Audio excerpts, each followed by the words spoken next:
Sarah was already late. She'd spent an hour getting ready for her cousin's wedding, and now she was circling the parking lot at the grand ballroom, searching desperately for a spot. Finally, she saw one, right near the entrance.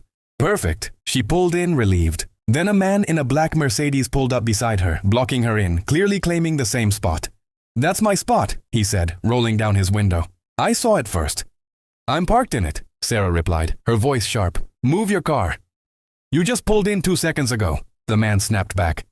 "I was circling for 5 minutes. That spot is mine."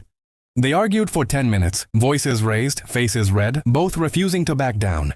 Finally, Sarah pulled out and drove to another spot 3 blocks away. The man pulled into the disputed spot, victorious but angry. Sarah walked into the grand ballroom fuming. She checked her invitation, Cousin David's wedding. She was a bridesmaid. She had to get to the bridal suite immediately.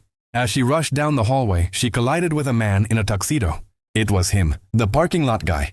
"You," Sarah said, eyes narrowing. "You," he replied, equally hostile. They stared at each other in the hallway, both dressed formally, both clearly part of the wedding. A woman appeared, the bride, David's fiancée, Rachel. She looked between them with confusion. "Sarah, Marcus, I'm so glad you're both here," Rachel said warmly. "I was worried you wouldn't make it." Sarah and Marcus stared at each other. "You two know each other?" Rachel asked. "No," they said simultaneously. Rachel smiled. "Well, you're about to. Come into the bridal suite. I need to explain something." In the elegant bridal suite, Rachel sat them both down. "Marcus," Rachel began, looking at him, "you're my brother. We've never met because you were adopted when I was a baby. Our parents kept it secret. But I found adoption records last year, tracked you down, and invited you to this wedding so we could finally meet as family." Marcus's face went pale. "Sarah," Rachel continued, turning to her, "you're my cousin. You've known me your whole life. And I wanted you here because you're like a sister to me." Sarah's anger began to dissolve. "I invited you both for a reason," Rachel said. "Because I wanted my wedding to bring my real family together. The family I was born into and the family I've chosen. I wanted you both here because you're the most important people in my life." Rachel paused, her eyes glistening. "I know this is sudden, Marcus. I know you didn't expect to meet your biological sister at a wedding. And Sarah, I know this is complicated, but I wanted you both to know. Family isn't about blood or history. It's about showing up. It's about mattering to each other." Marcus looked at Sarah. Sarah looked at Marcus. "We had a parking spot argument," Sarah said quietly.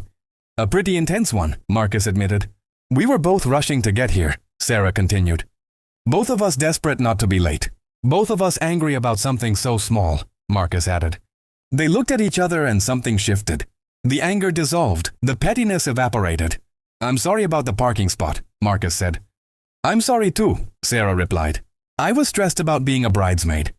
I was nervous about meeting my biological sister for the first time," Marcus confessed. Sarah's expression softened. "Well, now you have." At the wedding reception that evening, Sarah and Marcus sat together, talking. They laughed about the parking spot argument. They shared stories about their lives. By the end of the night, they'd exchanged phone numbers and made plans to have coffee. 2 people had argued over something meaningless. Then they discovered they were family, connected by blood and now connected by choice. Sometimes the people we clash with are the people we were meant to find.